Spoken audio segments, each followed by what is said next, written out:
Hello, so today I wanted to talk to you about blazers. So blazers obviously are one of those spring, summer or all year round capsule wardrobe staple pieces, and they're so versatile, especially this time of year. They're so easy to elevate a simple outfit of a jeans and t-shirt. Just by throwing on a blazer, you completely change the look and feel of the outfit and elevate it to a whole other level. And there's so much choice available at the moment. It can be easy to kind of get a bit bombarded, a bit overwhelmed. So how do you focus on what you need to buy? So what I would say that in general, I would look at five key areas when choosing a blazer. So the first thing I would look at would be the shape of the blazer. So is it a straight shape or is it more fitted and curved? So straighter shape, more masculine style blazers are going to work with straighter shaped bodies, and a more curved shape then is going to be a much better choice and a much better fit on a curved body shape. So that's going to be a first consideration. The second thing is going to be look at whether it's a single breasted blazer or whether it's a double breasted blazer. So double breasted blazers can often add a lot of bulk. They can look quite boxy, so you need to consider whether that's something that you want and that's the aesthetic that's going to work for your body shape, or would you be better served with a single breasted jacket with a single button perhaps, which works very well if you have a larger bust, and if you have a smaller waist, it can accentuate and enhance it. The next and third thing you're going to look at is the length of the blazer is very, very significant. So where does it end on the body? So you don't want it to end at the widest part of your body, because wherever a hemline ends in the body, it creates a horizontal line, and that's where the eye rests. So that needs to be in a place that you're happy with it to be. So you would want your blazer to end either above or below the widest part of your hip, generally speaking. And it also comes down to how you're going to wear it. Are you going to wear it open or closed? Are you going to belt it? Then you might need length if you're going to wear it more as like a dress or a tuxedo style dress jacket. Or if you're going to wear it with that effect with a similar pair of jeans or trousers underneath. So you're just going to have to think about how you want to wear it as well when you're considering the length.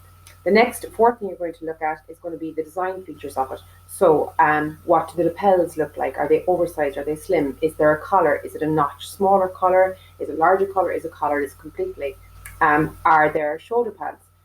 Some people are served very well with shoulder pads. For example, a pear-shaped lady will be served very well with shoulder pads, adding that volume and definition where she needs it, because her shoulders are proportionately narrower than her hips, and they can often be quite rounded and maybe even drooped and sloped. So she's going to want that structure there, so they're going to serve very well. Pockets, there will be pockets very often in blazer, and the placements of these pockets is very, very relevant. A patch pocket, for example, is going to create volume wherever it is. So if you were a very straight body shape and you had very flat hips and you want to give the illusion of more of a curve in the hip, well then a hip placed patch pocket would serve you very well. The reverse, obviously, if you didn't want to draw attention to that area, some pockets can be higher up near the waist and they can give a lovely waist definition. A slant pocket at waist level on both sides again will create that horizontal line and give the illusion of lovely waist definition. Coming higher up, breast pockets will add more volume if you have a smaller bust. Or a more masculine style jacket if you want that aesthetic, well then one single pocket placement would give that aesthetic. So you just have to consider all of these different items. And the fifth item that I want to draw your attention to is just one moment. Yes, I knew I had left something out there in my notes. So it's the fabric. So the fabric is very, very important. So what's the weight of the fabric? Is it a very heavy fabric? Is it bulky? Has it got a lot of texture? This is going to add bulk and weight and texture. So is that something you want? Are you trying to add bulk area, or is it going to make you look disproportionately out of balance? So these are the five main things that I would consider before you even go looking at blazers, because it's very easy to get drawn in by a colour you like or a design feature you like and kind of focus on that one area and get sort of sidetracked and forget what it is you're actually looking for. So I'm here, of course, on Zara, because Zara always consistently do great blazers, and this season is no different. There's a lot of choice, and what I want you to do as well is zone in on the details you get online. So I get asked a lot by clients about online shopping and how to make online shopping more efficient and to get the most out of it. And Zara in particular are very good with the detail they give. So look closely at the product description. Look closely at the pictures. As you read through the description, go back and forth between the description and photograph and match up and marry up the information you're getting, and think about your own body shape, think about your own style, personality, and how you want it to look, and is that going to tie in with what you're trying to achieve. So this first blazer here on Zara, textured check blazer. Now it's pink. So pink is one of those very prominent colours for spring summer. I would say pink, light yellow, green, and orange are probably the main prominent accent colours we're seeing. And then obviously there's a huge amount of neutrals still very much on trend. So this lovely light pink is a very wearable colour for many people. It's soft and muted in keeping with this time of year. If you talk about colour analysis and seasonal colour analysis and categorising people into colour seasons, summer season and people who are summer by their colour characteristics do very well with these light muted colours. So this is why you will see a lot of this shade of different colors at this time of year. So looking at the description it's giving us here, it's saying it's a fitted blazer. So let's look first at that. So very often I will look at the back of the blazer to look at the fit. So you can see there very easily from the back that that's quite fitted. You can see there's waist definition. It comes in at the waist, so that's, if you have a waist and you want to enhance the waist, that's going to achieve that for you. The next part of the description, it says collar, long sleeves, and pronounced shoulders. Okay, so there's pronounced shoulders, there's shoulder pads. So again, pear-shaped lady looking to add definition and bulk and volume at the shoulder, a brilliant choice. Equally so, someone who's an inverted triangle where the shoulders are the widest part of the body won't necessarily want to enhance that further and make the shoulders look even more disproportionately large. Flap pockets, front flap pockets. So if we look at the pocket placement here, it's just below the natural waist. So it's adding a bit more bulk in the front there. So if you were, for example, a figure of 8 body shape where there's a sudden kind of hip shelf and jut out, you might not necessarily want a flat pocket there because it might not sit flat against the fabric. It might it might force the fabric out and make it look like it's puckering or bulking and adding bulk and volume where you don't want it. So all these things you need to consider, and then you move on to your style, personality, and whether or not you like the look of this jacket. And this jacket, depending on how it's styled, could look very, very classic. If it was left open or if it was belted, that's going to change the look of it. Here it's styled with these very angular, on-trend, white, retro style sunglasses, which completely changes the look of it again. So think about how you want to style it, think about how you would wear it, and make your judgments based on that. So this jacket here, this blazer here, really illustrates what I was saying at the onset of my talk here today, in that you need to marry the information in the description with the photographs. So the previous blazer was described as fitted, and when we looked at it from the back, it was quite fitted. This blazer is also described as a fitted blazer, but if you look at this blazer from the back, it's not quite as fitted as the previous one. It's actually a lot more straight. So it's a lot more masculine fit. Now, what they mean by fitted here is that it's not oversized, because there's a huge trend, as you know, for several seasons now, for oversized blazers. So the description of fitted here eludes the fact that it's not oversized. It is quite close to the body, but that said, there isn't seams that actually curve into the waist. So it's a different take on the word fit. So it's quite subjective. So you have to look at what you're looking for, and then marry the images and the description that's given to get the most clues you can. That's how you're going to get the most success out of online shopping, is using as much information as you can, using the information that's presented to you, and then also reading between the lines and thinking about what you're trying to achieve yourself. Again, this one says pronounced shoulders, so shoulder pads are very prominent at the moment.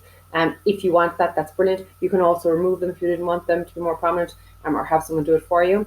Looking as well at the front flap pockets here again, and they're slightly higher, I think, here than in the previous one. So it's giving the top horizontal line is at the waist level. So it does give a little bit of waist definition, which might counteract the fact that there isn't very much of a seam at the back.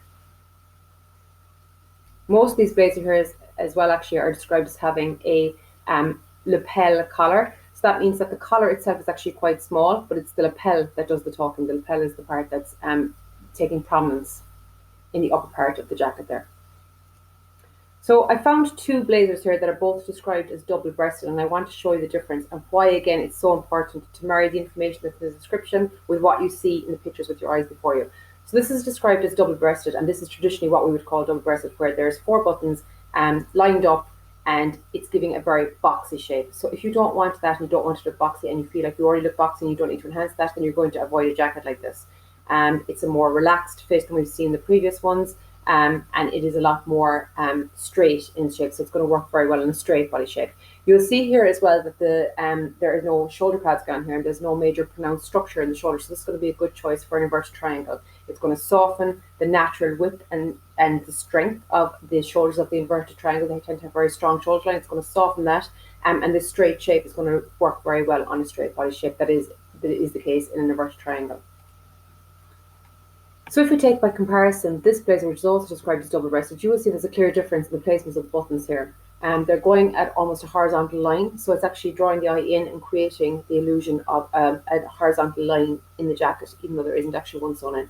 So it's just about interpreting what you're given with what you see. So I absolutely love orange, and I love this blazer. Fitted blazer with a lapel collar with long sleeves, so the sleeves are going right down to the wrist level. Front flap pockets, so you can see the pockets there again, just below waist level on the high hip. Contrasting lining, so you'll see inside of the lining is white, so that gives a kind of a more formal tailored feel to it. And back vent, which is also very good to accommodate if you had a more curved bum. And front button fastening, so one single button in the front. So I love this one. This is something that I would go for myself. I'm a neat hourglass figure, so I do have a waist. I like to enhance that. The single one button works well on me, like for doing that. I like the feel of it. It ties in with my style personality. I like kind of more city chic style personality, so it ties in very well with that. And the length of it's going to work well for me because it's going to come just underneath my hip. It's not going to come to the widest part. It's going to come just underneath. Now this